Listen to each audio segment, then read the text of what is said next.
Welcome, everybody, to episode 52 of the Pseudo Nerd Podcast for January 27th, 2017. I'm your podcast host, Josh Kaiser, and joining me today, Mr. Josh Haddix. How's everybody doing? Am I unmuted this week, Kaiser, or...? Yeah, you sure are. I didn't. Good. I just left that on you this time to unmute yourself.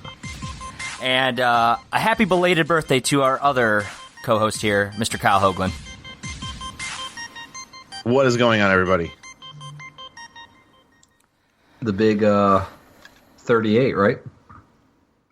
I was walking around with balloons at this bowling alley. I had a 32, and I had a bunch of people come like, "Oh, you're turning 23," and I'm like, "I should hang out with you guys. You guys are nice." 32, And don't look a day over 40. I would sure as hell hope so. So, Haddix, good to have you back this week. Missed you last week with our pseudo short, which will run. Yeah, I did listen, and it was actually for someone who does nothing with consoles, or as Kaiser says, councils. Hey, actually, Hoagie said that last week, all right? Actually, Hoagie did say it. That is true. Especially Nintendo. I mean, I haven't owned a Nintendo console since probably the original Nintendo. Although, you know, I did live with you, Kaiser, and you had a... Oh, you know, that's not true. I guess I had a GameCube. Look at that. I'm just lying all over the place. Just can't believe but anyway, a word that you're saying. It was a very informative, little pseudo short, if you will. I learned a lot. Casey was very knowledgeable. So tip of my cap to Casey. There you go. Well, hopefully Not us, hopefully this week's podcast will be just as informative to you and our listeners out there as we prepare to break down the Royal Rumble pay-per-view. Another wrestling podcast for us, and this is one of the big ones. You know, one of their big pay-per-views of the year, and you know, arguably maybe my favorite. I don't know if it's my favorite pay-per-view, but it's definitely my favorite like stipulation gimmicky match by far, the Royal Rumble. So looking forward to kind of discussing that all with you guys, breaking down the card and then the Rumble itself. And it probably is my favorite if it wasn't for another particular match, which, by the way, Kaiser would see to it that never existed, and we'll talk about that later.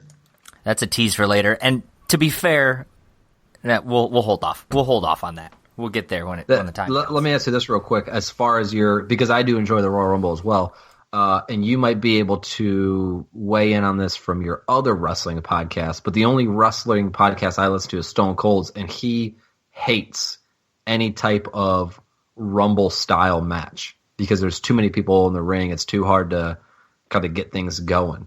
You know, it's a totally different match, so I can understand if he likes having that. It really isn't a wrestling match once you probably have more than 4 people in there. Well, yeah. Then it turns into you just being in a corner and taking like 5-minute breaks of just like pushing and shoving. So I can understand that, but at the same time, from an he's art also style won that and a thing craft. 3 times, so yeah, like, when we get down and start breaking down the Rumble, we can discuss why, you know, what makes us enjoy it. But I have to tell you guys, I went and saw Monday Night Raw last night, and it's probably the first live wrestling event I have been to since WrestleMania, I believe. It's probably the last live event I went in Detroit, which was, 23, Kyle? I believe? 22 or 23. I think it was WrestleMania 23. So it had been a long time, and what? Oh, I thought you were going to say something. And you know, I have to share this story because, you know, sometimes people look at us and, why do you watch wrestling? It's fake. It's, you know, it can be, you know, a lot of people don't understand the excitement behind it. And I have to say, there's a term in wrestling they use called kayfabe, and basically it's the equivalent of like keeping, you know, believing that what you're seeing is kind of real, you know, believing that these wrestlers are the characters they play and they actually hate one another, they're actually hurting one another. The whole, you know, kind of, it's almost the equivalent of like, you know, believing in the magic of Disney when you're like at Disney World or something like that. And I was surrounded by a couple of young children, a couple of boys. They were couldn't have been more than 4 or 5 years old. And I will tell you what, it's been a long time since I've seen like just these two boys. They were like separate families. They're just sitting, one was in front of me, one was to the left of me. The whole show, man, every punch and stuff, they're like, oh my gosh, he's that's it, he's done. He'd get up and he's like, how did he get up? I can't believe it. So totally losing their mind. And it made me appreciate, kind of what they do. And to be honest, Undertaker shows up at the end, and I screamed and marked out like a little child myself. I probably yelled louder than anybody else around there.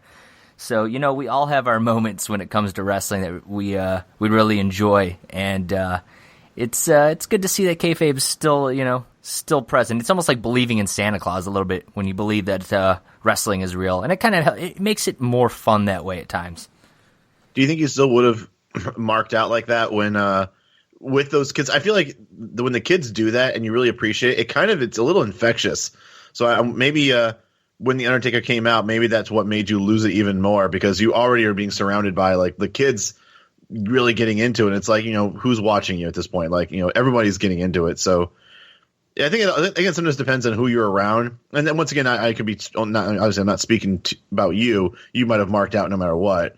But I feel like when you're around like people that just kind of let the spectacle take over, then it lets you also give into it as well. Yeah, it's sort of like when you go to like a football game or basketball game, and if you're sitting with a couple of guys or a group of people that are like screaming, yelling, when the defense is out there and you're getting loud and yelling and whatever, and then cheering when your team scores, or if you're sitting with a couple of people that are very quiet, they kind of give the golf clap every time a good play happens, you maybe are less inclined to like stand up and yell and scream. So it's probably a little bit of that as well. Like, the people around you, they're not gonna judge, so you can just be yourself, so to speak.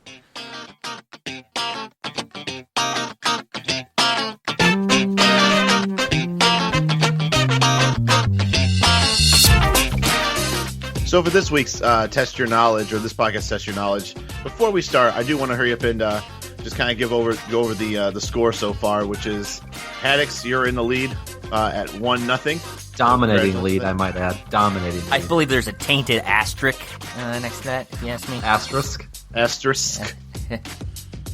Anywho, so this is going to be the same setup as before. So, Haddix, you're the leader at this point, so I will let you decide whether or not you want to kick off or if you want to defer.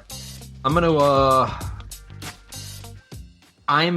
go ahead and start. I'm going to go first. You're going to go first. All right, yeah. Kaiser, we'll let you know when you come back in. He wants to let that momentum. Oh, am I jumping off the headphones here?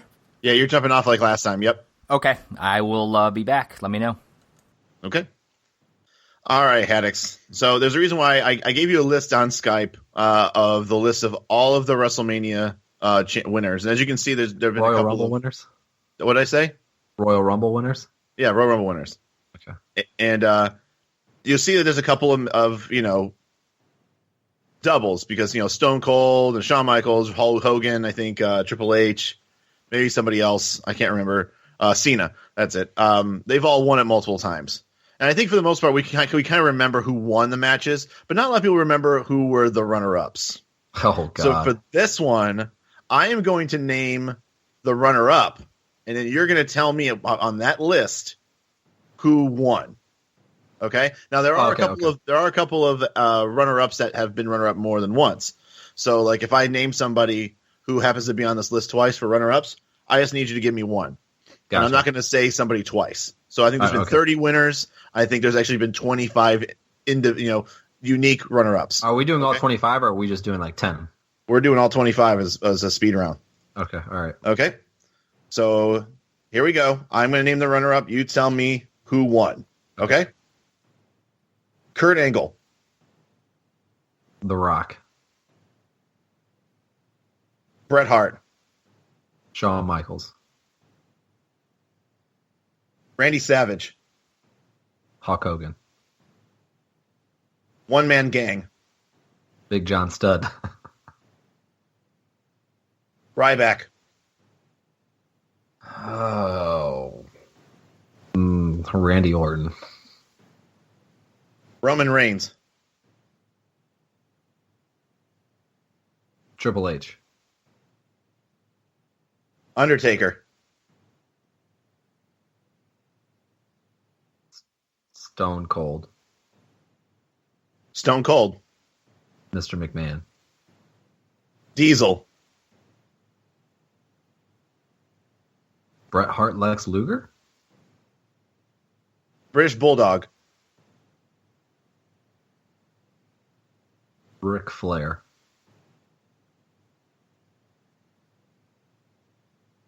We'll go with Earthquake. Hacksaw Jim Dugan. John Cena.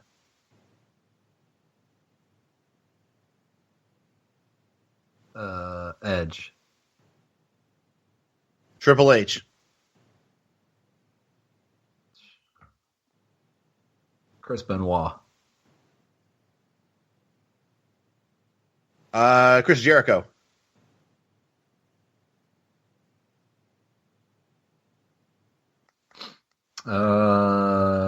Wow. Batista. I don't know. Santino Marella. Rey Mysterio. Randy Orton. John Cena. And Rusev. Sheamus. Kane. Stone Cold. The Big Show.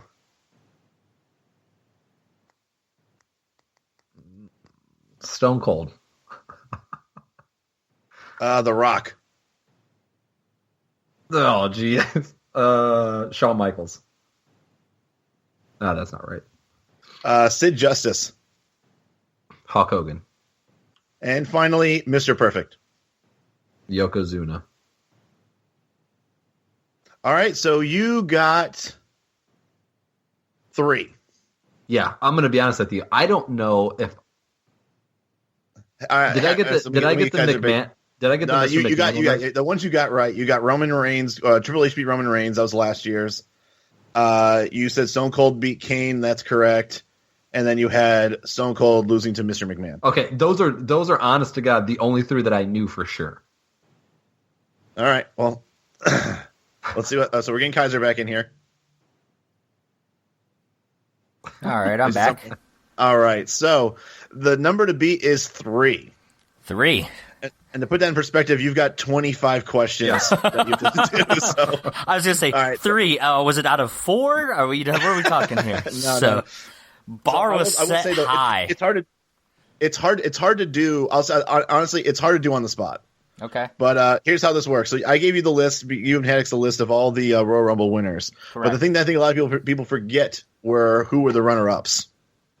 So wow. I'm going to name the runner-ups, and you're going to tell me who won that year's WrestleMania. Okay? Wait. Who won that WrestleMania? I'm sorry. I keep mixing together. Sorry. Who won that Royal Rumble? Okay. I'm with you now. Yeah, okay. All right. So we're going to go through this quickly because I know we're running short on time. So, and also, there's been a couple of multiple runner-ups, the same person. So I'm only going to name that person once. If you just name me any of the winners, it still counts, okay? Okay. All right, here we go. Sid Justice. We'll go Shawn Michaels. We'll go then British Bulldog. Shawn Michaels. Bret Hart. Yokozuna. Stone Cold Steve Austin.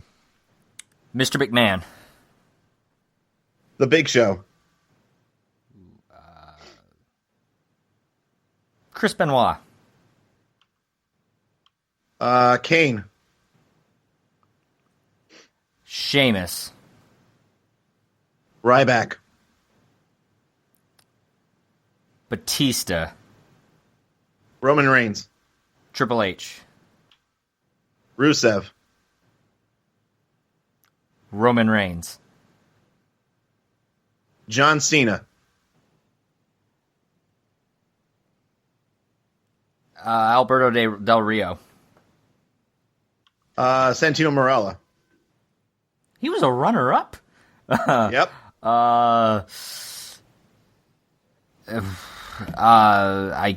Undertaker. Kurt Angle. Brock Lesnar. Undertaker. Stone Cold. The Rock. Triple H. Diesel. Shawn Michaels. Shawn Michaels. Bret Hart, Lex Luger. Randy Savage. Ric Flair. Mr. Perfect. Ooh, Ric Flair.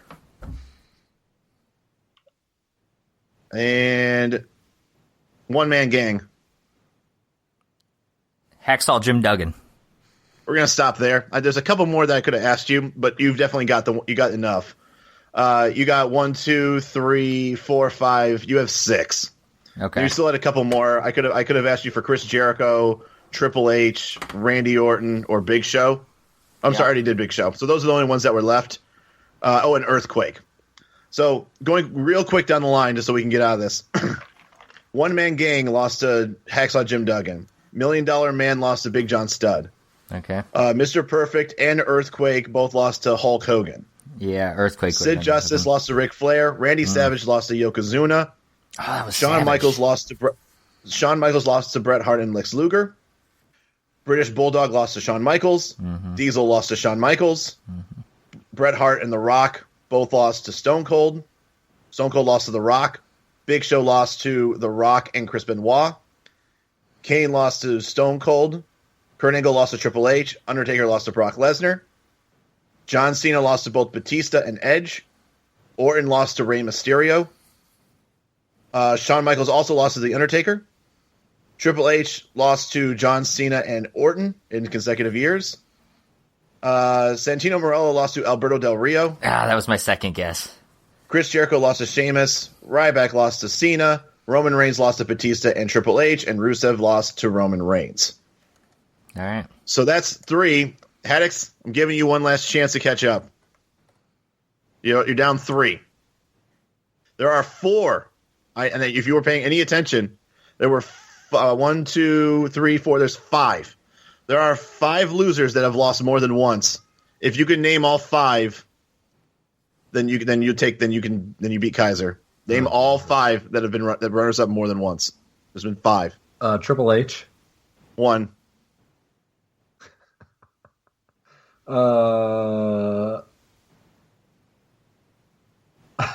That's it. That's all you had. I was giving you that much. Bruce, it's Reigns, Cena, Triple H, Michaels, Big Show. Yeah. I think I would have got everyone with Big Show, but yeah. Yeah, I completely forgot that. You want to know why? Because Chris Benoit, according to the Wrestling Annals, never won that. Never won the Royal Rumble. That's true. So cumulative score here is 1-1. So Kaiser, congratulations on this win. It was kind of predicted, but well done. No, thank you. I appreciate it. Now the real run begins.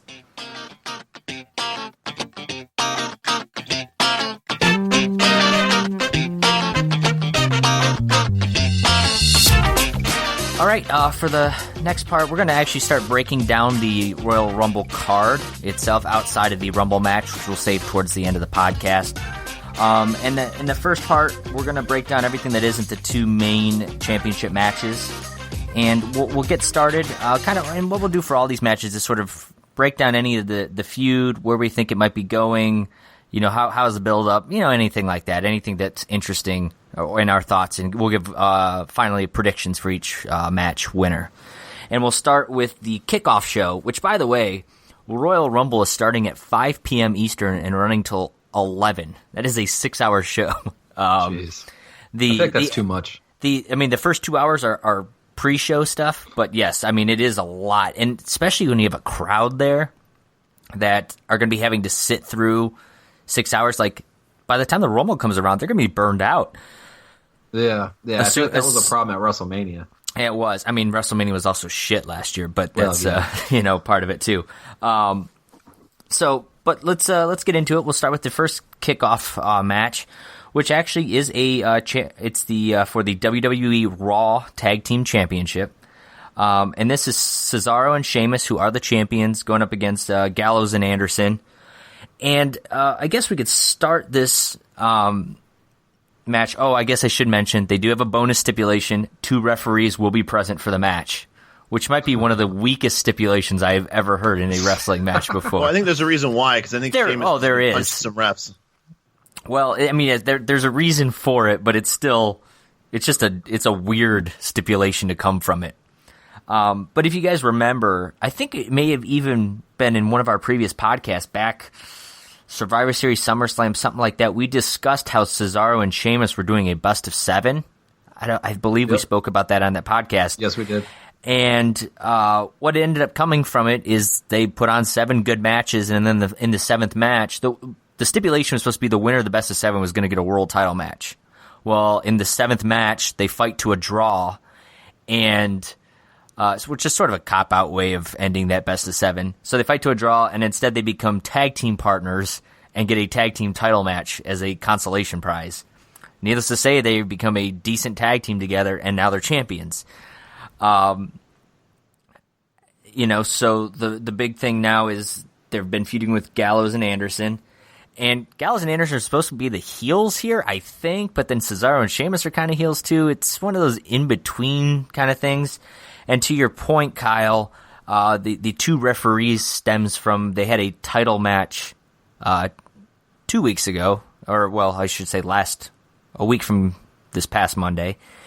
And in which case Sheamus punches a ref because his back's turned and he thinks it's one of Gallows and Anderson and lays the ref out. Next thing you know, Gallows and Anderson take it to Sheamus and Cesaro. They end up doing their finisher. They get a pin. Another ref runs down, counts the 3 count. Gallows and Anderson are champions. Oh, wait, the other ref wakes up and says, no, Gallows and Anderson win by disqualification because Sheamus punched me, and Cesaro and Sheamus retain their titles. That said, now it's been a lot of singles matches between those 4 players, and they're finally going to get their revenge. And hopefully, with 2 referees there, we'll be able to get a fair solution and a fair winner. And I don't know how much you guys want to break this match down or not, but what are your thoughts on it? I guess my initial thought is I miss Tyson Kidd.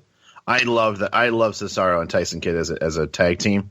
I think it gave them both purpose. I think it really put more of the. I think it really showed what Cesaro was capable of. I think he really does struggle as a singles guy. He's a great wrestler. He's a great talent, but I think he always struggles with his personality and actually trying to sell himself as a character. So it's good to have somebody that's along for the ride with him, and I think they both can kind of feed off each other. So it's good that he's a tag team. Sheamus has always been that lukewarm kind of guy that I've never seemed to really warm up to and like.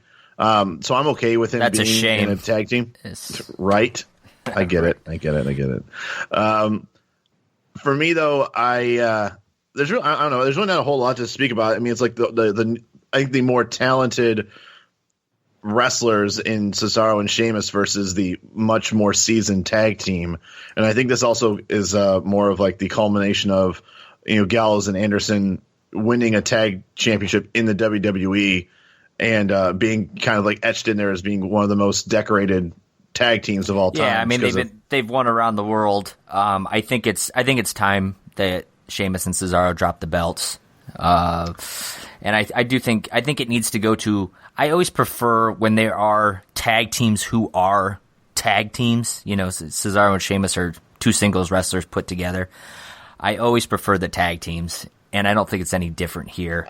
I feel like it's not as bad with this one. It always bugs me when it's like back in the Attitude Era when it would be like the Rock and Sock Connection, stuff like that, where it's like 2 bona fide superstars are also tag champions. Right. Yeah. Well, that was at least for entertainment. Like, no, it was entertaining, sure, but I feel like this is the equivalent of Cesaro and Sheamus is the equivalent of not knowing what to do with 2 mid-card wrestlers, yeah. And it's the equivalent of when Al Snow and Steve Blackman were tag team partners, because it's just 2 guys you don't want to get rid of. That bad. I mean, Sheamus is a former.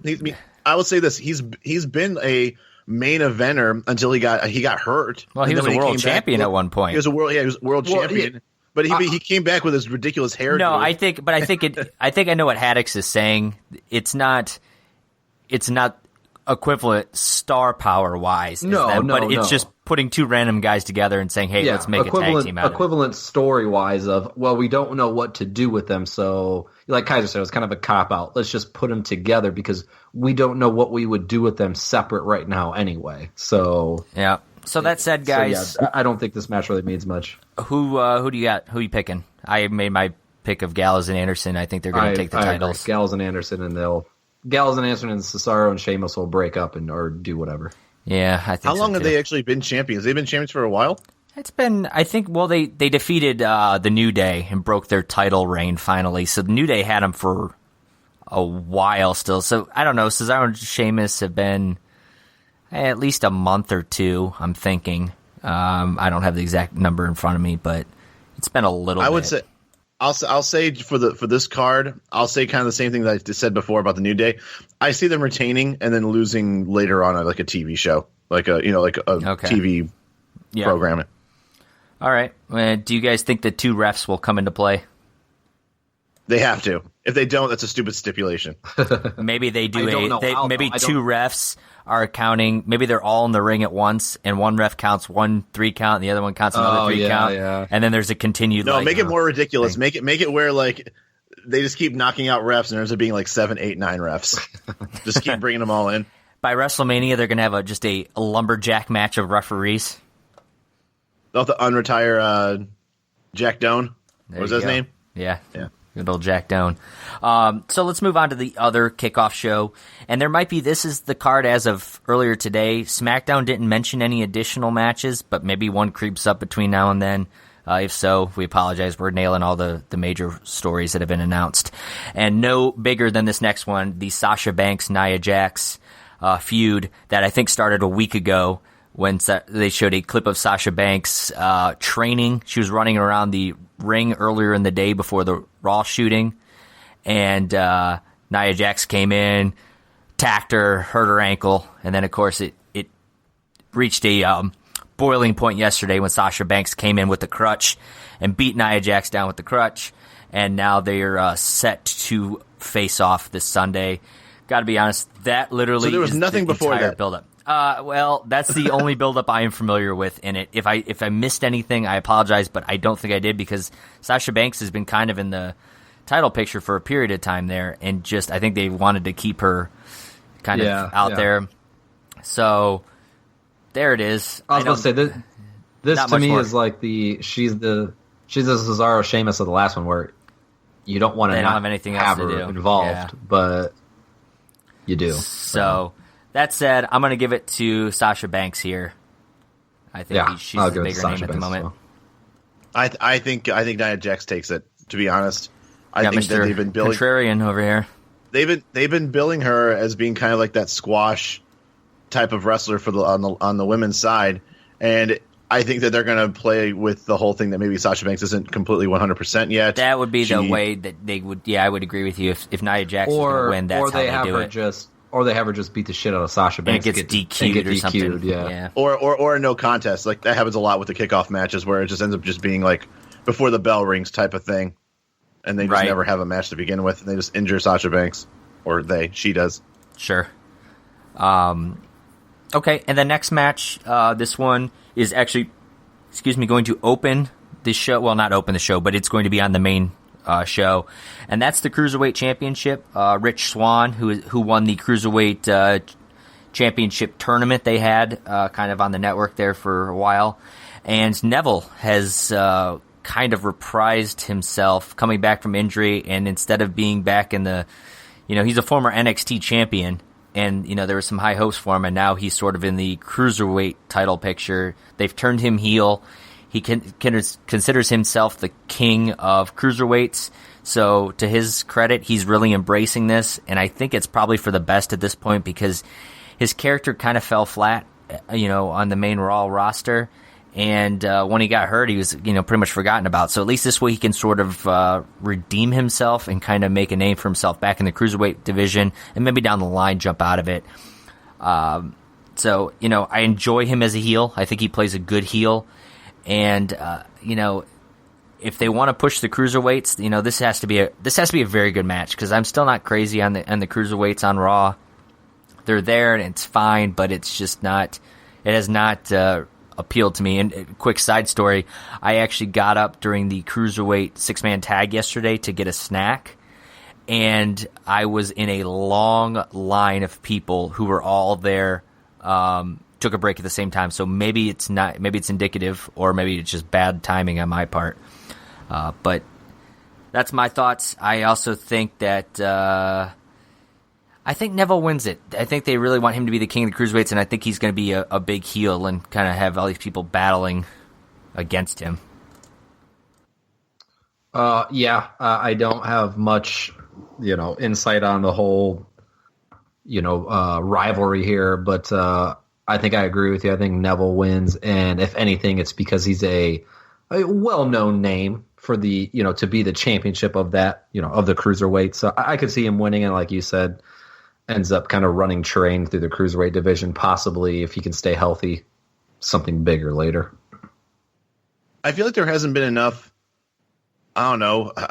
traction on this particular match or rivalry, however you want to say it. It's been very, the cruiserweight division in general has just been very kind of hashed in there, like, oh, it's quick cruiserweight section segment, here you go. So for that reason, I can totally understand why they would put Neville in there, because I think maybe Neville would be a much bigger name to put the title on. But at the same time, I just feel like there's no advantage of putting him as a champion until there's more interest. I say Rich Swann keeps the title. All right, and we'll go with one more match for now, and that's going to be the Raw Women's Championship.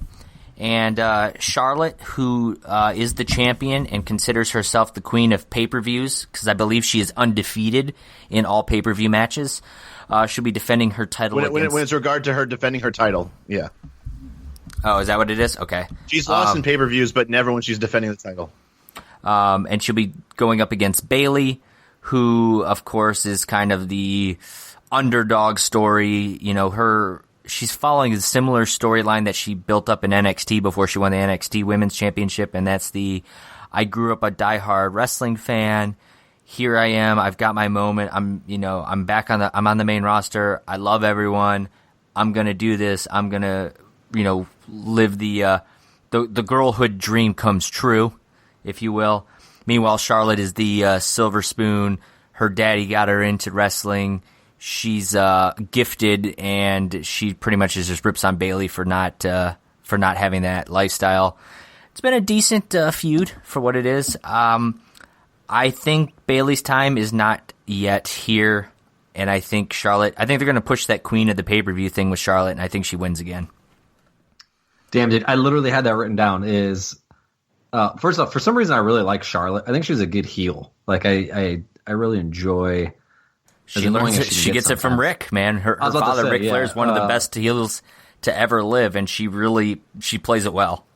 But I do agree. I think Charlotte retains, and I think it's just because they want to keep building this up. Whether it culminates at WrestleMania or not, we'll kind of find out. But I think that it's a good rivalry, so I think it's going to kind of just keep going. If Bayley won it now, I think it would fizzle too much. So my pick is Charlotte. And for what it's worth, I just want to – it's Kyle. It's actually Charlotte is undefeated in singles matches at pay-per-view. So not even just title matches. She's undefeated in every singles match she's been in. Gotcha. On a pay-per-view. So Charlotte retains. I think that's pretty obvious. I agree that Bayley's not quite there yet. I just don't see – if Bayley wins the title, I don't see how that creates the momentum going into WrestleMania with the women's title. I think that makes more sense with that being with Charlotte to defend at WrestleMania and keep the streak going. It makes it I feel like that's when, if the streaks are meant to be broken, they would be at WrestleMania, not at Royal Rumble. So you thinking like a Brock Lesnar Charlotte match at WrestleMania? Well, I'll at least say that I like the dynamic of the always grew up like a pure fan. She she made it to where she is just based on nothing but her own skill and drive and determination. Whereas Charlotte's the exact opposite. Ric Flair made one phone call, and now she basically has done whatever she wants. And I think it's a good story build up for sure. Yeah, it's a great story because she walks around basically saying she's a great heel because she speaks truthfully, but does it by condescending everybody else. Exactly, absolutely. Just saying like, look, I'm very good. It's true. And it's just like that's what makes her like such a good heel, is that she doesn't have to be a heel or evil or whatever or diabolical. She's not. She literally is just saying exactly how it is. Right. Yeah. She's like that person in high school that you're like you hate, but because they got the looks and they got the skills, and you're like, well, damn, they got the looks and the skills. Like I can't do anything about it, and they're still a dick to you. But all that said, Charlotte still retains. There you have it.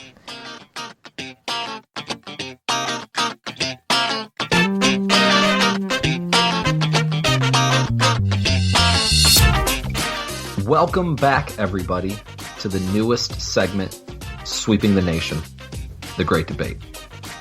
For those of you who did not tune in last week, Hoagie actually moderated, and it was between Kaiser and I.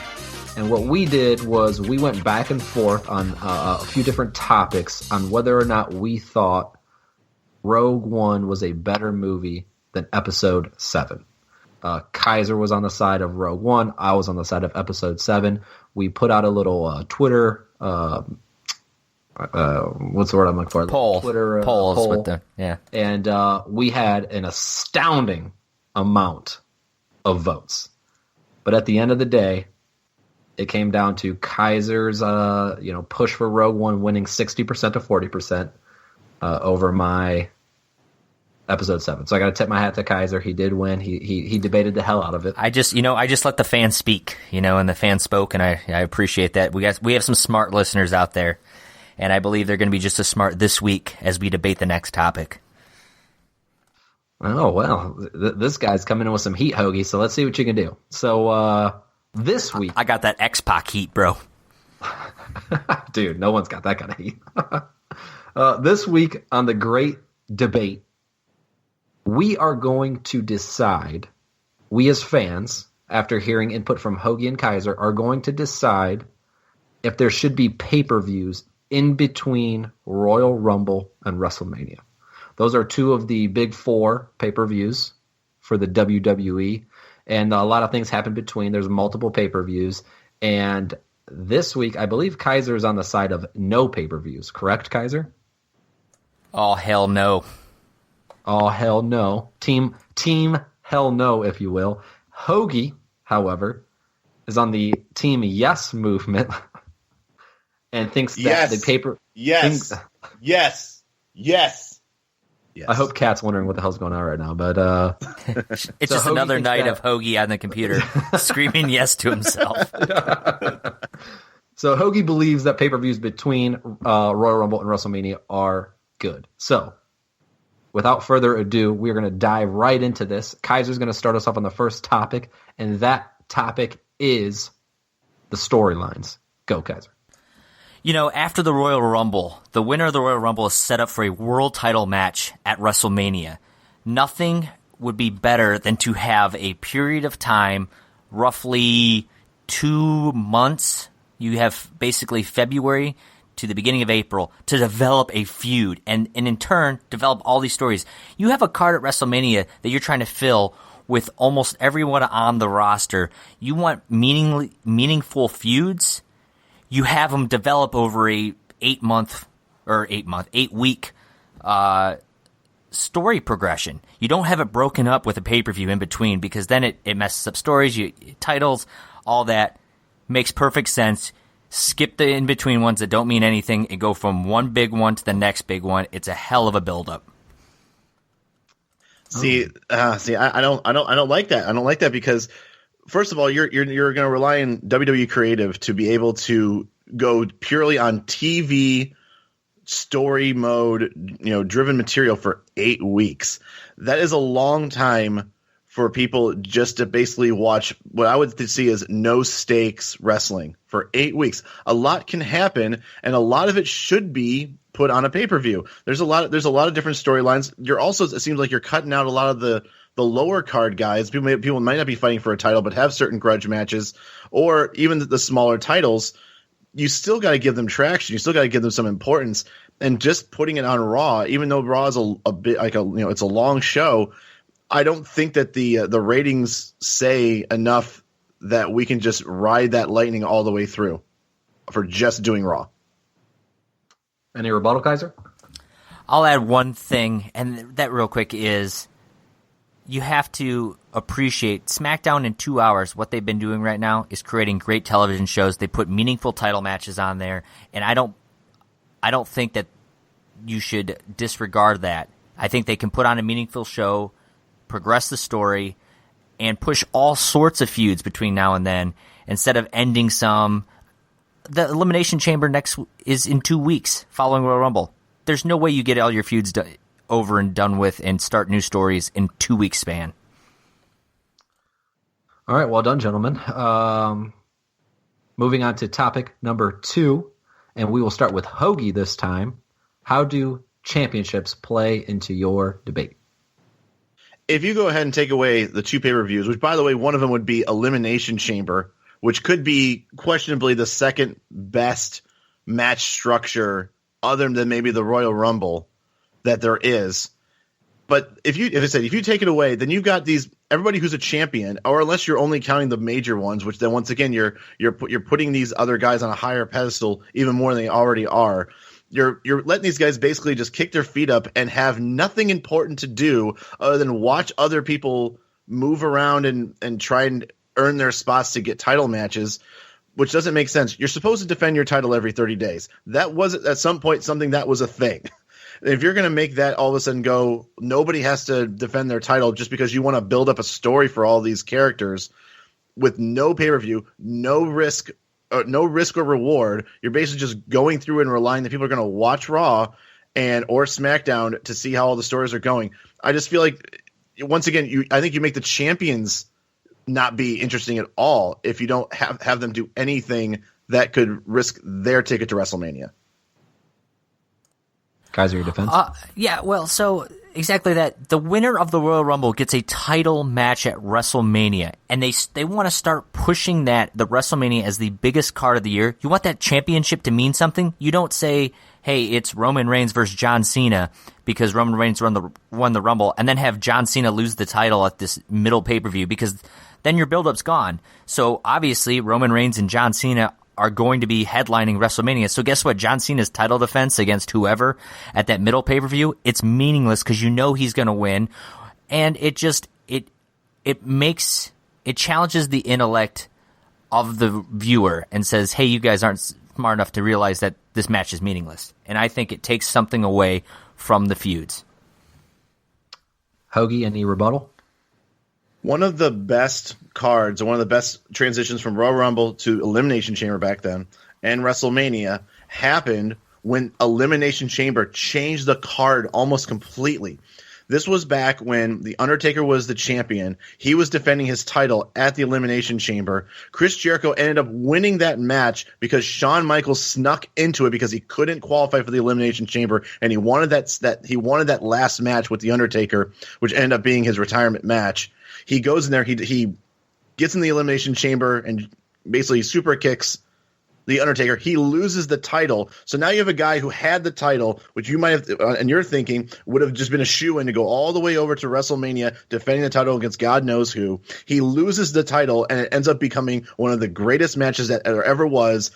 It was match number 2, Undertaker versus Shawn Michaels, and nothing but a grudge match. Once again, I feel that's compelling. As long as you have the right people for it, it's compelling to know that there's still risk involved. 8 weeks of basically kid gloves is not fun. Oh, well done, fellas. All right, topic 3. We're going to do something a little different here, starting with Kaiser. This will be a wild card topic. Kaiser can bring up whatever he wants. Hoagie, in your defense, you could either counter Kaiser or bring up your own topic. Kaiser, shoot. Yeah, so totally agree. The Elimination Chamber is a fantastic match stipulation. I don't think it needs to be a pay-per-view in between WrestleMania and Royal Rumble. To be honest, I'd throw it towards the end of the year. That said, the Elimination Chamber this year is 2 weeks after Royal Rumble. How do you go from Royal Rumble 2 weeks later saying, hey, here's another pay-per-view? It really dilutes that pay-per-view from being meaningful.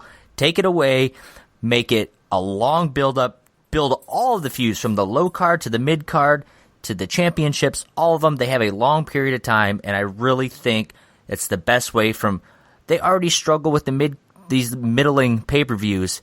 Get rid of some of them and make the major ones that much more important through build-up. So here's the ultimately what's going to happen. The WWE Network is now in place where they have to provide a set amount of content every year. If you're going to go ahead and remove 2 pay-per-views in between Royal Rumble and WrestleMania, you are taking away content from people who are subscribing there now. I think it's now like $13.99 or something. It used to be $9.99, but I think it's a little bit more now. I think that it really will turn off people to unsubscribe during that time. What's the point? They can wait until WrestleMania to resub, I guess, if they wanted to. And like from a business standpoint, you're not going to risk losing subs. You're not going to just nix selling out 2 arenas and also getting pay-per-view revenue.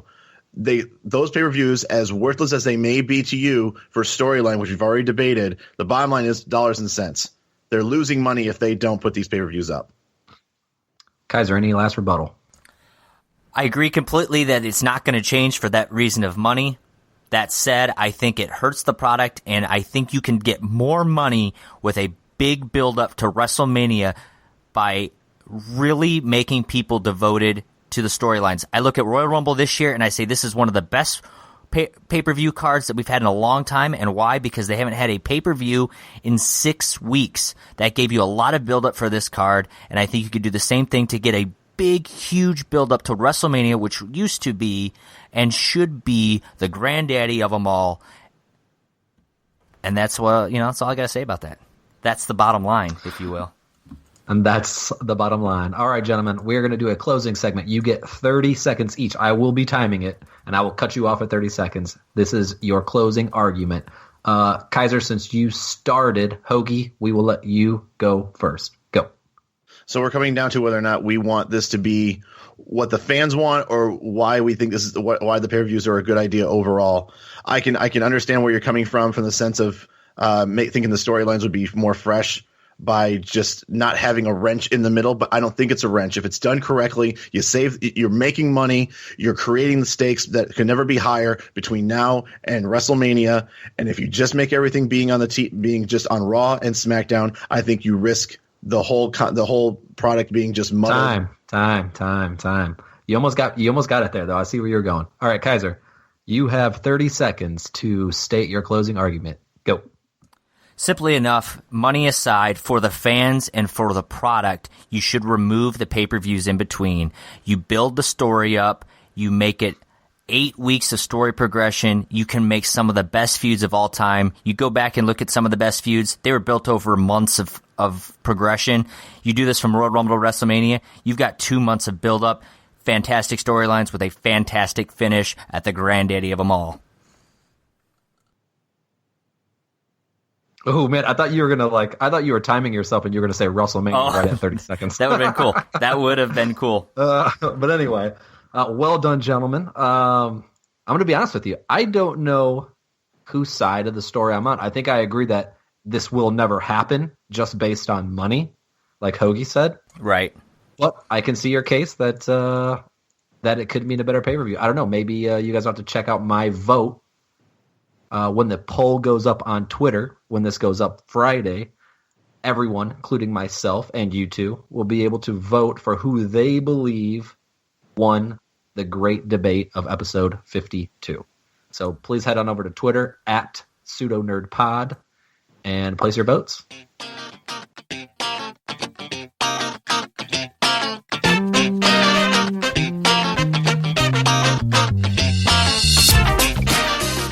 All right, let's break down the final two matches of the card that aren't the Rumble, and that's our two championship matches for the Raw and SmackDown brands. And let's start first with the WWE Universal Championship match. That is the Raw Championship, for those of you counting at home. And that's the champion Kevin Owens, who would try to defend it against the challenger Roman Reigns. There's a couple stipulations here. The first stipulation, which was added earlier on, was that Chris Jericho is going to be suspended from a shark cage above the ring. That is Chris Jericho, the best friend of Kevin Owens. And then the second bonus stipulation that was added just this past week on Raw, it is going to be a no disqualification match, which now, if you think about it, guys, what are the chances that Chris Jericho gets out of this cage? 100%. 100%. Yeah. Yes. When has there ever been a match where like someone's been handcuffed or somebody was, not allowed to be has been not allowed to come down to the ring and somehow they find a way to be a part of the match anyways? There's no way that Jericho is just going to stand there. I think it would be completely awkward if literally nothing happens with him and he just stands there. It would be incredibly awkward. I would say though, the only person I think that could pull off being up there the whole time and it being hilarious is Jericho.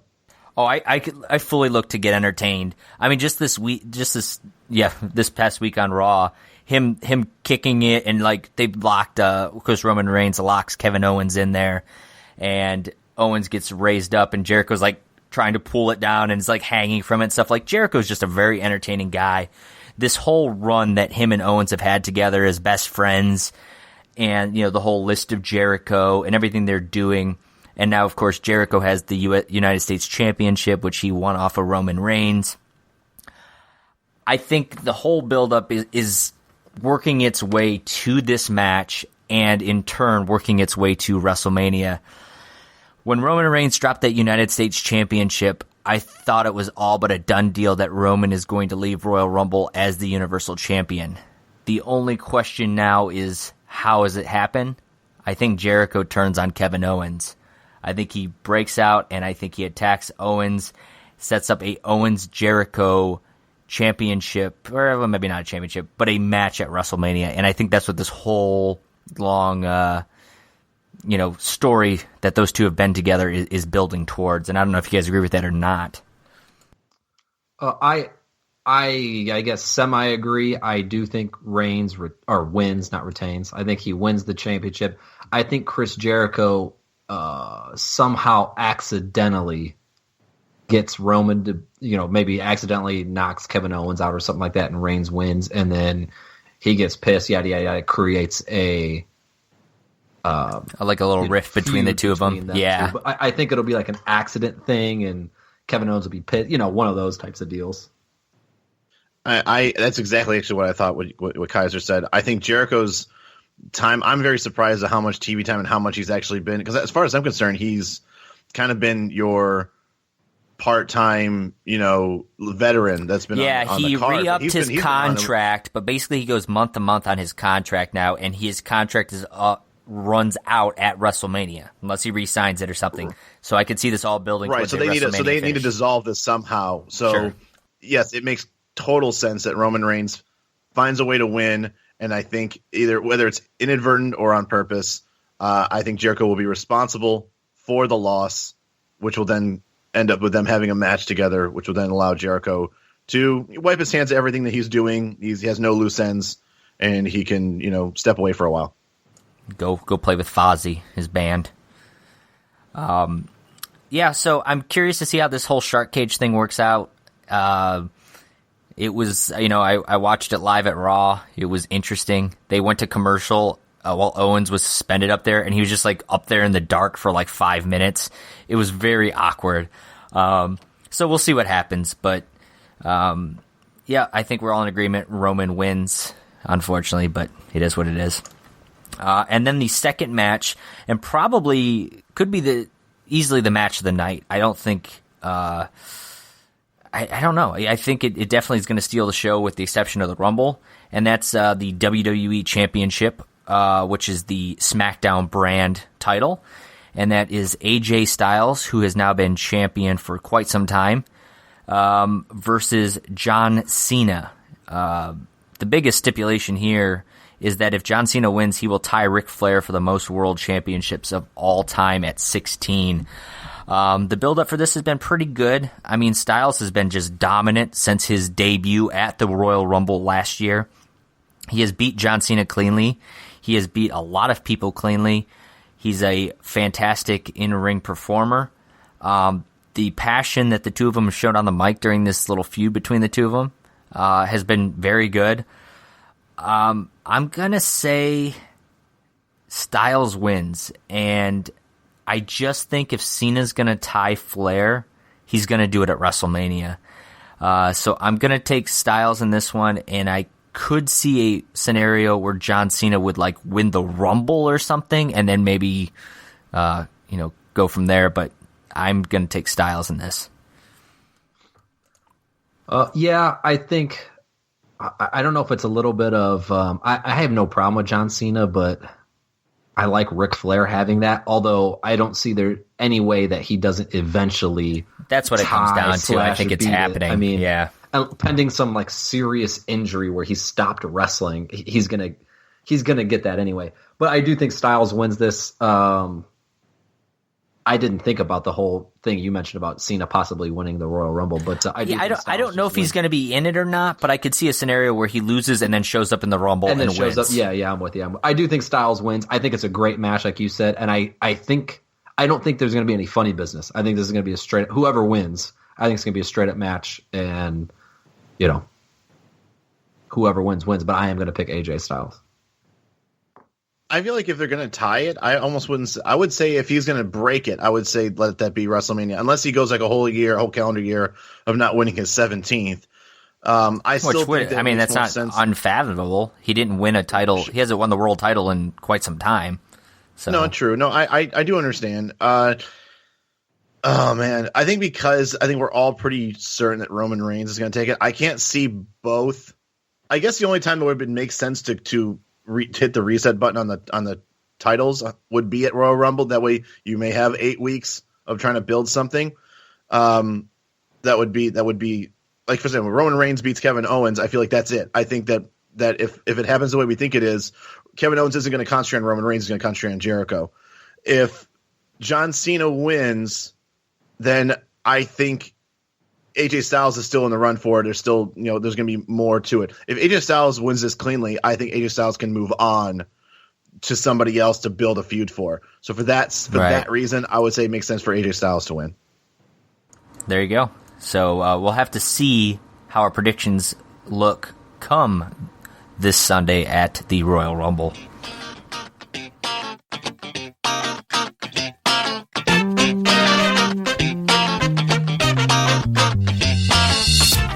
All right, this next little segment here is the newest addition to the Pseudo Nerd podcast, and the name for this week, anyway, is the list segment. Wait. So it's a list. It's the list segment. Okay. All right. And basically, what I did here was I kind of looked at a few different websites for their list of surprise entrants into the 2017 Royal Rumble. A lot of them were stuff like Shane McMahon and Triple H and stuff, like people who haven't technically been announced yet. And it's not really, to me, that's not really a surprise as much as just like, oh, yeah, okay. So what? Yeah, they're more unannounced. Yeah, more unannounced than surprise. But whatculture.com actually had a solid 10 possible entrance list of people who either aren't currently wrestling or, special, whatever. So we'll run through them and you guys tell me what you think of this top 10, or not even top 10, just 10 person list. Okay. Before you do that real quick, for those listeners who might not be familiar with what we're talking about with the Royal Rumble and what we're saying surprise entrance. So there are 30 people in this Rumble and most of them are everyday rostered wrestlers, and every is it 2 minutes, Kyle? 3 minutes? 2 minutes? 2 minutes. That a new wrestler will enter the ring. His music plays, and it's a random. So it's always an excitement. Who's going to be the next wrestler to come out? And every year they have surprise entrances, and that's what we're going to kind of go through here, who might be former wrestlers. They might be guys returning from injury. They might be guys who, for instance, AJ Styles his first ever debut was in this Rumble last year. So it's always fun to see and speculate who these surprise entrances might be. Yeah. So that's it. And for what it's worth, before Raw, the week before Royal Rumble, there's only 19 for sure people in it. So again, some of them are probably just unannounced. Some of them are surprise. So according to WhatCulture.com, they're number 10, Ty Dillinger from NXT. I got to be honest, I haven't watched NXT that closely. I know that there's been talks that he should come up at some point. I'm going to say I disagree. I think if they're going to bring some NXT people up, there are others that I would do above him at this point. Hoagie? Same thing. I mean, I said it's always cool to have whoever's the up and coming NXT guy. I think they've done that a few times with like Bo Dallas and others when they were first coming in. And I can't remember who it was before. Who was the guy that won the Andre the Giant last year? I think Baron Corbin. Baron Corbin. I think he made his debut also at the Royal Rumble. So I mean, it's exciting, but I mean, nothing I'm going to wet my pants over. Okay. Number 9, RVD, Rob Van Dam. Again, he still has legs. This would be one of those, the veteran. I mean, Diesel showed up well after him. His DDP showed up after his career was over. Kind of things like that. I think this is where RVD would fall in. That said, RVD just doesn't excite me. This is taking place in Texas. I don't think RVD is from that area. I'm gonna disagree with this one as well. Yeah, first of all, I think this will now be, I think, his third time after his, kind of quote unquote, he's kind of been out of the regular rosters. So I think it's going to be his third, maybe even his fourth time he's been in the Royal Rumble as I would say a celebrity mark out, kind of moment wrestler. And, the first time was awesome. The second time was cool. The third time was mad. And this is the fourth time. It's just going to be whatever. I think at this point, people are expecting him to be an entrant at this point. Okay. So both of you have disagreed with 10 and 9, correct? Correct. All right. So going into number 8, Shaquille O'Neal. So I understand there's a lot of rumors and speculation that Shaq and Big Show have been gearing up to wrestle each other at WrestleMania. Big Show was going to be they always bring a big celebrity in for WrestleMania to kind of be in one of the matches. This would be this year's version of it. I could see it up until Big Show made his surprise return this past week and squared off face-to-face with Braun Strowman. We can discuss that in the Rumble breakdown. Because of that, I don't think the Big Show Shaq thing's going to happen, per se. I'm going to say no again, but this one would be the most likely of the 3 you've said so far. 7 years in the making, this has been going on with no... I think it was 2009, I want to say, is when when Shaq showed up and they had that little choking match in the middle of the ring, and then nothing came of it. And then, 5-6 years later, he comes back and they have a moment. This is stale. I don't agree with it. I also say no. All right. So no's all around. Number 7, Booker T. Interesting. I will say he sort of falls into that RVD category as the old grizzled vet coming back for a moment. He's made one surprise return before. I'm going to say a maybe. If they want to bring in an old vet, I think that would be a good one to do. I think he would be, he could come in there, scissor kick some people, do a spinneroonie, get tossed out. People will mark out for it for a moment. So I'll give this one a kind of a medium, I could see it happening. This is a big yes for me for just the reasons of raising the roof and a spinneroonie. Then he can get the hell out. All right. First one that you guys have actually agreed with. Number 6, Stone Cold Steve Austin. Now, see, this is interesting because of the Texas location here. My first thought would be it's San Antonio, which is the Shawn Michaels territory. But Shawn has already been announced to show up at the pre-show kickoff stuff. So I think because of that, maybe they're not going to bring him out because the surprise of Michaels in the Rumble would be a little less of a surprise. That said, I'm gonna say no to Austin. I still think Michaels would be more likely of the two because he's confirmed there. I'm gonna say no, but I would enjoy an Austin appearance. You know what I would enjoy more? An Austin and Shawn Michaels appearance at the Royal Rumble. Them have a moment. They lock eyes. They have main evented WrestleMania with each other before. I think that would be the hugest mark out moment of the night if that were to happen, especially if the Undertaker, who's also in the Royal Rumble, were in there with the two. So is that a yes or a no, Hoagland? Oh, it's a definite yes. Okay, all right. For what it's worth, I think it is 100% no way that he's there. But anyway, number 5. By the way, are we saying yes that we want it and it makes sense, or no? Like yes? whether you think he's whether gonna you be think a it does, surprise but you can also say like I don't think it's going to happen, but I would love for it to happen. That's yeah, fine. yeah.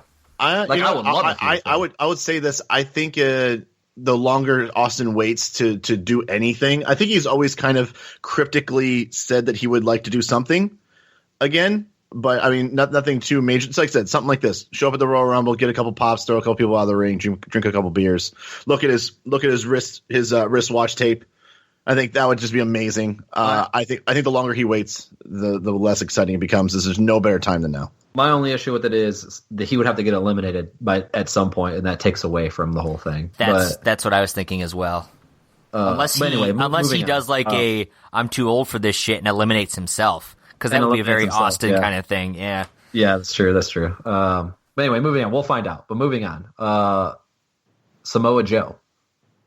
Number 5. This is the biggest yes for me on this list so far. When we mentioned the NXT earlier on the list, this is the one from NXT I think comes on the list. I could see him not only debuting here, I could see him being a surprise winner at this Rumble. Give me a big yes to Samoa Joe. A hell yes, if you will. I also say yes to this. He's been off for a bit. He's been off the NXT roster for a while. I think they've just been kind of getting him ready to make his jump to the main card. He's a big enough name. Yes, I think this is also a definite yes. All right, number 4. Speaking of the yes and yes from Kaiser and Hoagie, number 4, Daniel Bryan. I understand it. This is sort of in like the middle of the pack for me. I could definitely see it happening. I'm going to say no. I think if any SmackDown GM show comes into the ring, it'll be Shane O'Mac. But yeah, I'm going to say no. No on Daniel Bryan. I kind of feel like this is my middle ground one, because there's a part of me that feels like if he's never going to make a return, why are you still on TV? Why are you still kind of getting yourself involved? I understand that he loves the business and everything, and his wife is still doing things in it. But if he wasn't here to do to kind of make his way back one day, then I don't know why he's there. So I will say this is a maybe, leaning more towards yes. All right. Number 3, this is the one that probably has been around a lot. Kurt Angle. This is one of 2 that I like. That's the big rumor one, and I would, if there's a moment, like Hoagie said that the biggest pop would be if like Michaels and Austin were in there. Kurt Angle showing up into the Rumble would explode. This would make me so happy to see. I don't think it's happening.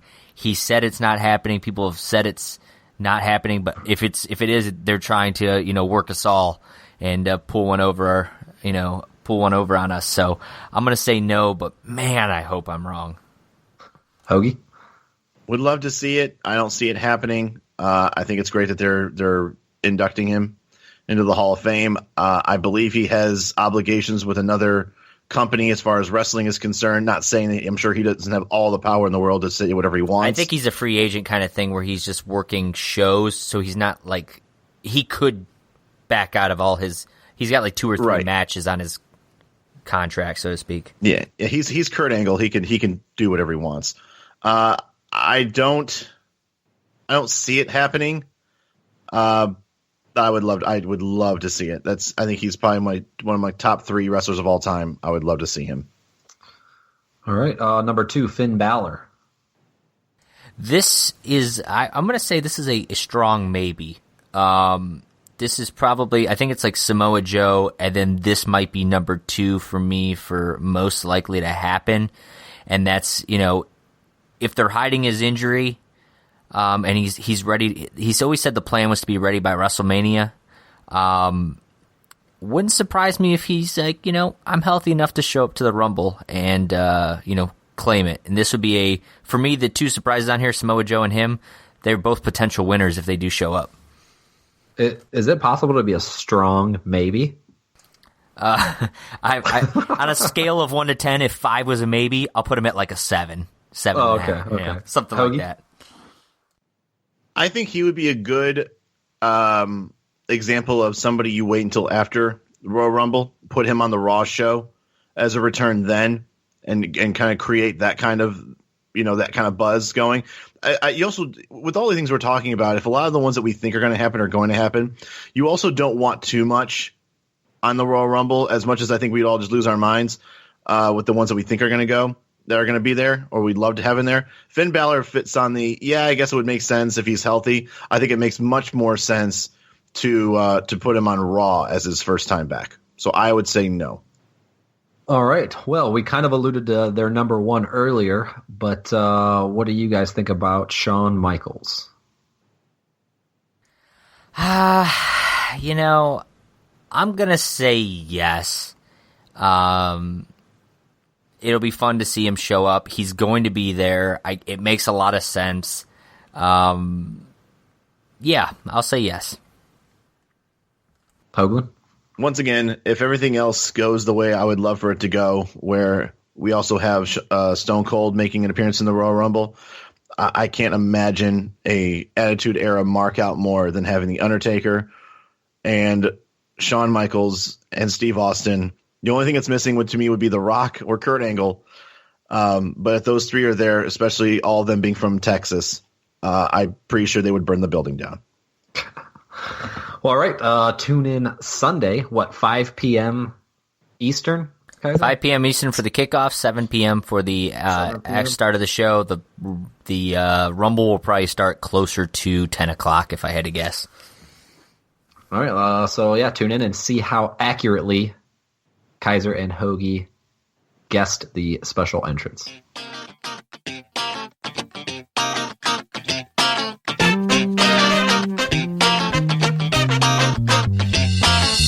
All right, now time for the main event, if you will, of our podcast, and that is the main event of the pay-per-view, and that's the Royal Rumble itself.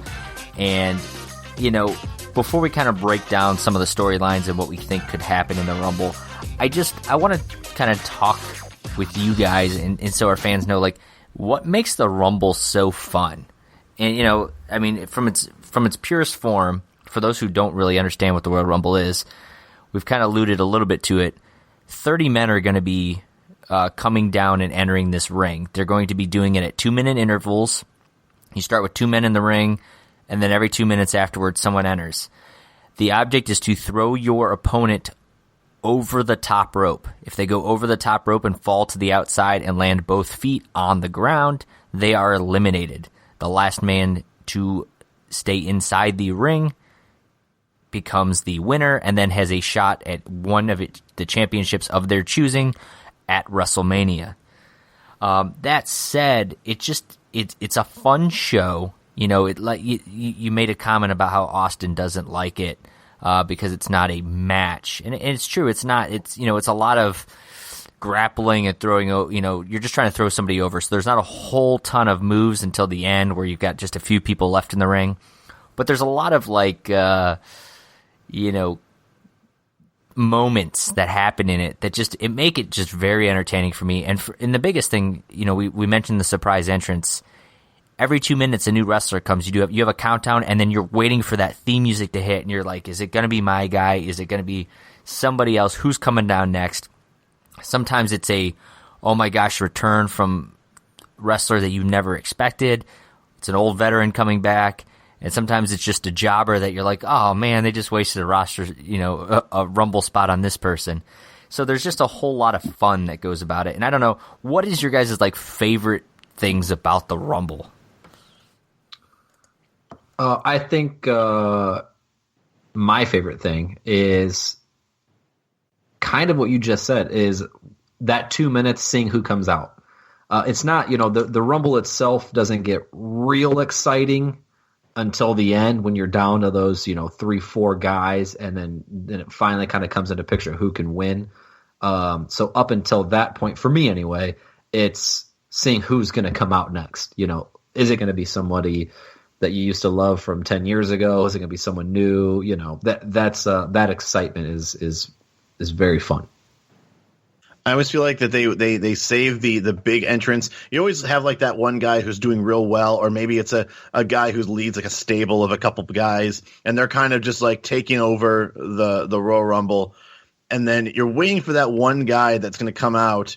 And like for a good example would be like the Wyatt family's in there just removing everybody, and then it counts down. It's like that anxiety that kind of takes over, like, oh, who's going to stand up to them, and then it's like, the buzzer hits and it's like Bo Dallas, like, well, you're going, and yeah, you kind of just keep on like going through it, and the next thing you know, like a surprise guy shows up, like like a Kurt Angle, or not even just him, even Braun Strowman, who would be a really cool one to go up against the Wyatts. Oh yeah, he was a former Wyatt family, yeah, and they're really pushing him. That's to bring him up, Kyle.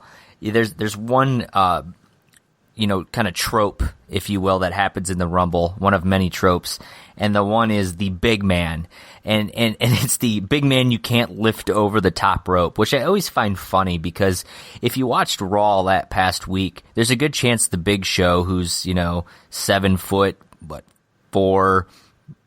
350 pounds or something, and you get somebody, they clothesline, he falls right over, or he's sitting by the ropes, they clothesline him and he flips over and falls to the outside. Like it's happens all the time. He falls to the outside like nobody's business. Come Rumble time though, it takes 18 dudes all trying to lift him up over the rope together, and there's always that moment where he's trying to do it, and then like the big dude will like throw all 8 of them off and they all stumble backwards and fall to the ground. And it happens every year, but it's just like, oh, there it is again. It's coming. And it's just so funny to me, like how different, things happen in the Rumble than they would in a normal match. They're all strong people. Like, I'm sorry, if it took one person to get normal people out, if you're the Big Show, 3 or 4 makes sense. But when you have the ones where you see like 9 people trying to get one guy out, seems a little.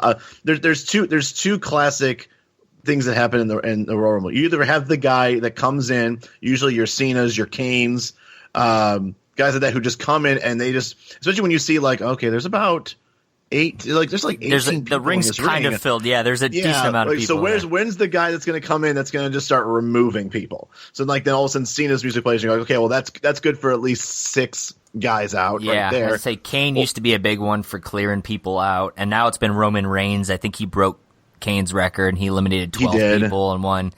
So there's always that one guy who just clears everybody out. Or it's the one guy that removes like the big guy, like you were saying before. Someone's trying to get like a couple people out, or someone's trying to get like the Big Show out, and then like some big guy comes over and just removes all of them in one lift. Oh yeah, yep. And I think Braun Strowman, who they've been pushing to be this kind of just unstoppable giant monster of a beast, with Big Show coming out this past Raw and going face to face with them, I think those two are going to eliminate each other. And that's why I'm hesitant on the whole Shaq Big Show thing. I think that Strowman and Big Show could be setting up for a, Titan versus Titan kind of match at WrestleMania. So I could see a scenario where those two end up, knocking each other out of the ring and, leading to a feud down there. So I think that's how Strowman gets eliminated in this one. Another storyline that I guess is worth talking about is Seth Rollins. Him and Triple H have kind of been feuding. I say that loosely because Triple H hasn't really been around, but he's been kind of playing mind games with with Seth Rollins. He is the cerebral assassin. Cerebral assassin. But so Rollins lost his Rumble spot on Raw, and which is funny to me. So this whole build up to the Rumble, you'd have somebody come out, a Dolph Ziggler or something's like, I declare that I'm going to be in the Rumble. And they're like, all right, Dolph Ziggler's in the Rumble. And then they got the New Day come out like, we declare we're going to be in the Rumble. It's like, okay, great. And then Sami Zayn comes in on Raw Monday and says, I declare I'm going to be in the Rumble. And Stephanie goes, that's not how it works. And we're like, literally, that's how it's been working for the past 4 weeks. So Sami Zayn, has a match against Seth Rollins, takes Seth Rollins' spot. That said, now Seth has no spot on this card. I don't see that happening. I think Seth does find a way into the Rumble. Maybe he hurts somebody, I'll say, who does he beat up? Curtis Axel, takes his spot. Yeah. But that said, I think when Seth Rollins does enter it, I think Triple H is going to either be an entrant into this Royal Rumble, or he's going to come down there and eliminate him, because I think those two are set up for a match at WrestleMania as well. So I think that sort of takes care of the Seth Rollins storyline going into Mania. Probably the biggest story that we should probably talk about is the Brock Lesnar-Goldberg story. Of course, they had their match at Survivor Series where Goldberg surprises the world and beats Brock Lesnar in like a minute and a half. And now they're both going to be in the Rumble. And they kind of, went face-to-face on Raw this past week. So obviously those two are going to come out there. Do you guys think, one, that either of them have a shot at winning this, or do you think that they're going to end up eliminating each other or something and setting for a match against each other at WrestleMania? I mean, as long as Goldberg doesn't come to the match concussed, I think that they have a real chance. I think Brock Lesnar more than Goldberg, but just for longevity purposes, I think Goldberg's just here to kind of bask in the limelight again. But I don't see why Brock can't. But I think because both of them don't need it, honestly. You should always. I feel like you should always have the winner of the Royal Rumble being somebody that is really going to take that and run with it. I don't think either of them are going to do that. Yeah, I agree. Somebody who's going to be there every week to show up and discuss this upcoming thing, as opposed to these guys that will be there on 3 Raws between now and WrestleMania to promote their match. Right. So on that topic, what I think is going to happen, and this can lead into another character we're going to talk about, I think Brock Lesnar, Goldberg, and The Undertaker get into some type of feud, and it sets up for a triple threat match at WrestleMania. That's my bold prediction. That would be a bold prediction. I say that because I feel like Undertaker needs to have his one-on-ones at WrestleMania. I mean, his streak is there. He's, there's no longer a streak. Well, he's lost one match at WrestleMania. And I think it's, he is, for all intents and purposes, Mr. WrestleMania. And I think... Whoa. No, he's not. He's the Phenom.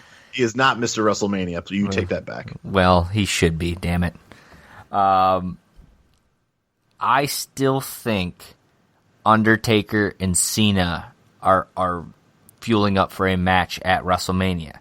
That said, there is a scenario where John Cena beats AJ Styles, becomes champion at Royal Rumble, and Undertaker wins the Rumble and challenges Cena at WrestleMania. Would you rather take on Roman Reigns, though? Just for the sake of Roman Reigns' standpoint. Nah, I don't think... That's a much bigger, important match for Roman Reigns. Yeah, but I think I think Taker wants Cena at the biggest stage. I think that would be, in kayfabe, the way for him to, he wants that title. He wants that match. I think if Cena. Undertaker is going to win the Royal Rumble, he's got to be 29 or 30. If he comes in any earlier, he's not coming in. He's not coming in any earlier than 25 or something like that for sure. If he's number 30, he wins the Royal Rumble. If not, I think it's some type of setup with Lesnar or Goldberg. Fun fact: wasn't that the last time he won it? When he did win it, wasn't he number 30? When he won it against quite Michaels? possible. I thought he was the last. Yeah, I mean, he's those big guys aren't going to be aren't for long in these matches, and that's why you get somebody like The Miz or Ziggler that are probably going to be 1 and 2 or something like that, where they're going to last for some time. And Ziggler's an interesting one as well because he's turned heel now and is sort of getting a strong heel push. I don't think he's going to win it. I think he's got a better shot at doing something at Elimination Chamber than he does at this. But, the one thing I'll say is this is one of the few Rumbles we've had in the past so many years that there's really so many options for them to go, where before it was you knew Triple H was winning, you knew Roman Reigns was winning, you knew John Cena was winning, that kind of thing. So it's nice to have something refreshing where there's like 7 or 8 people that could easily win this Rumble.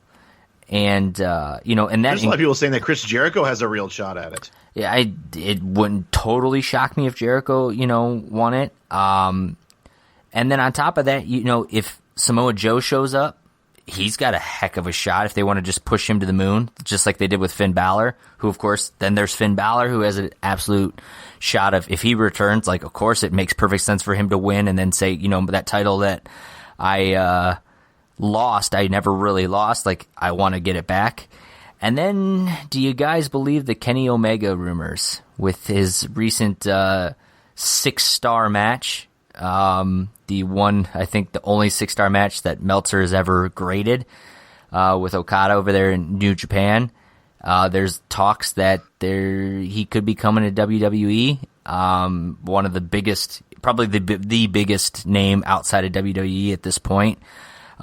He shows if they bring him in, they want to push him. They do that, So I don't know if you guys think that he's coming or not, but I think these are all potential. If any one of those 3 show up, they've got a very good shot at winning this Rumble as well.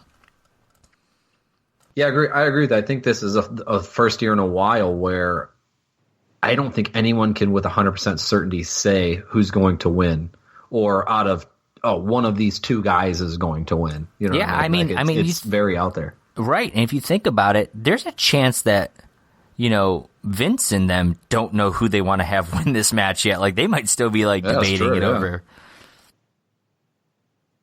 So I guess that said, is there anything else that you guys want to talk about before we just, give our prediction?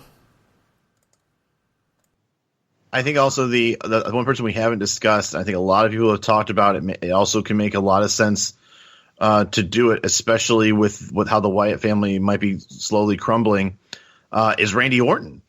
Randy Orton's not somebody. He's confirmed to be in the Rumble, and he's also the type of person that can easily take advantage and say that he's working with the Wyatts and to help get through the majority of the crowd, and then finding a way to then turn on them and then outlast everybody in the Rumble. So to me, that he's my dark horse. He's not my prediction, but I can see Randy Orton being among the last 3.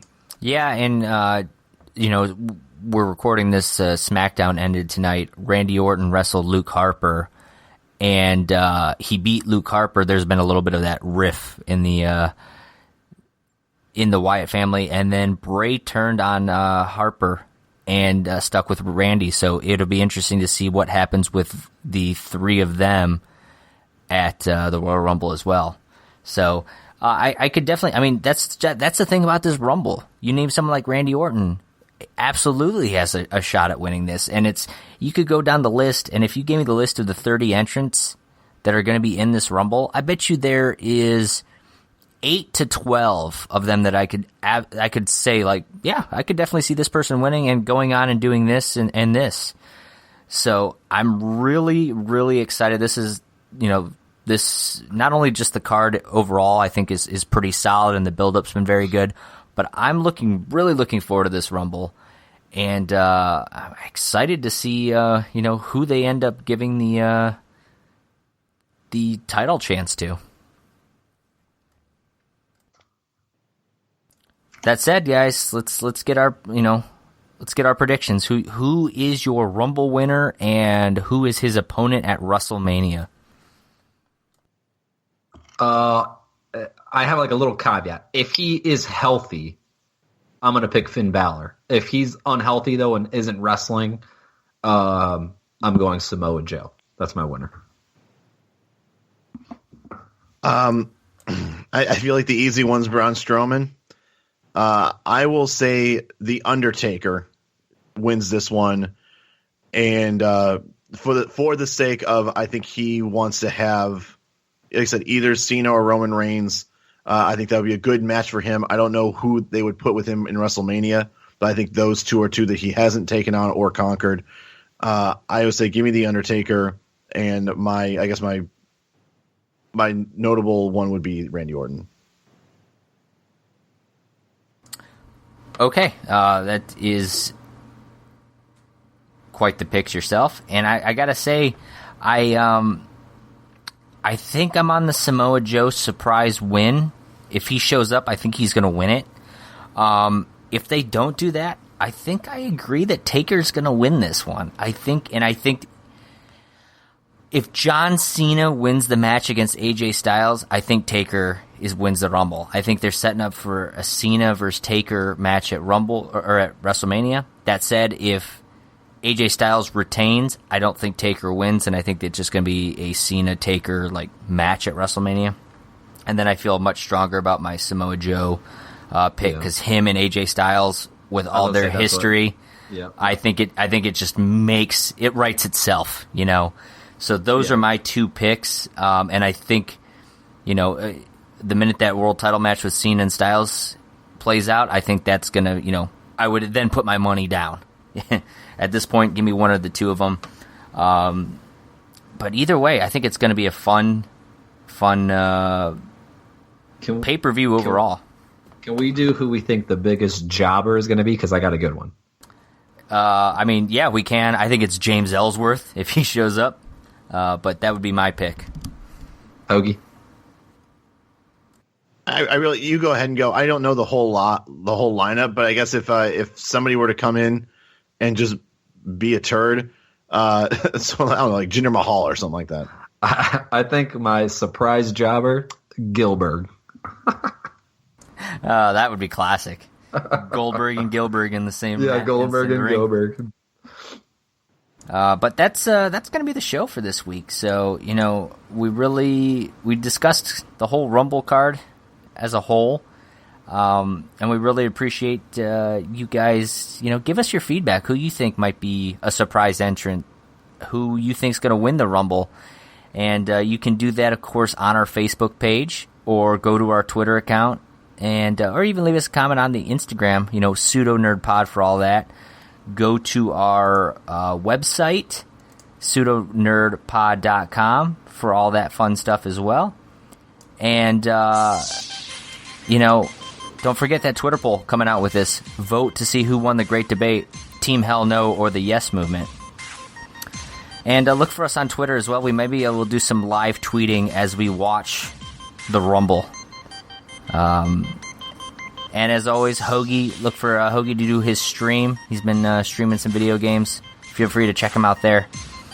And as far as next week, we have a pseudo short for you. I think we'll be breaking down and previewing the Super Bowl.